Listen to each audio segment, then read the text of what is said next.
Hello,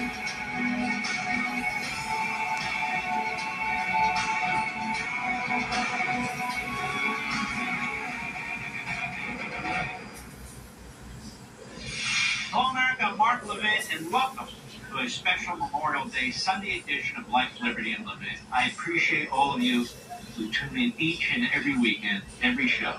It's always my goal to bring you information and analysis you haven't heard yet, but most importantly, the facts.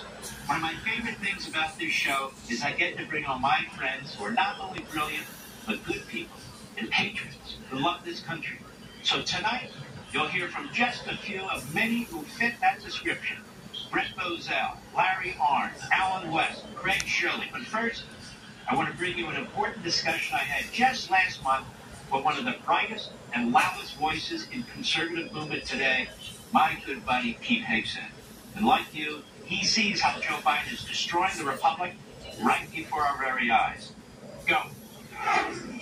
I'm a big Pete Hegseth fan. He's a great patriot, hero, smart as hell.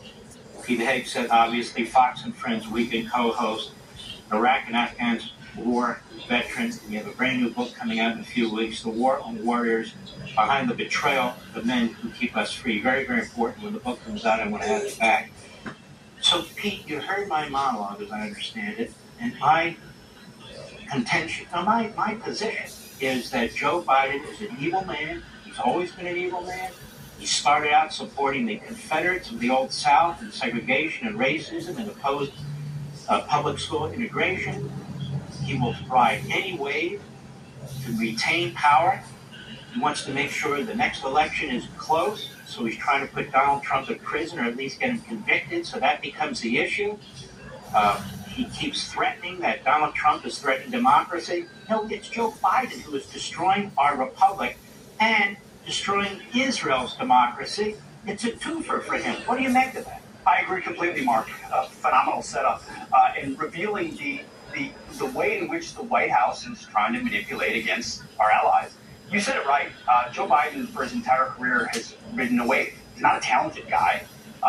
He doesn't have anything in his background that suggests he's a competent manager. He's been wrong on most everything, especially on foreign policy. The wave that he's rode into office was by making a deal with the far-left lunatics, the godless left, the pagan radicals, who believe God is government and that they can fundamentally transform this country. So had to get rid of Bernie Sanders.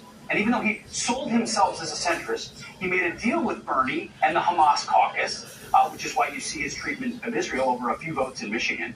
He made a deal with them, and then he ushered into the White House 4 more years of effectively the entire staff of Barack Obama, who said he wanted to fundamentally transform America. And so you have an anti-American, godless administration who worships at the altar of climate change and believes international institutions should be in charge, effectively, of us. And the result, Mark, as you talk about all the time, is they don't believe in citizenship. They don't believe in borders. They don't believe in law and order. Everything that is illegal in their minds is something they want to facilitate. And they think, cynically, that is all a pathway to more control for them. They believe that's more votes. And when you and I look at the flood over the border, Mark, we look at the humanity, the drugs, the potential criminality, the potential terrorist attacks, and we say, how can this be happening in our country? The left sees opportunities. They see Dreamer 3.0, 4.0, 5.0, political wedges and liabilities for conservatives for eons to come. And then they expect the press to cover for them, which the press, of course, does. You've written the book on that. So this is a spiritual battle, Mark. This is a battle at higher realms. This is about people who believe in God, believe in our country, understand that we're a constitutional republic with laws, versus people who believe God is government, don't believe there's a higher being, think we're a democracy. You talk about, you know this distinction very clearly, so do your viewers. They don't. They merge the whole thing. And they want to bring racial animus back into the equation in America and stir us up and point us against each other. This is a higher battle that Donald Trump is engaged in. And you see it on almost every issue that we talk about, Mark.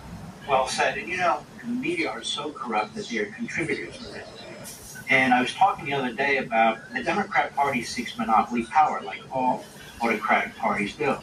That's why it wants to change the voting system.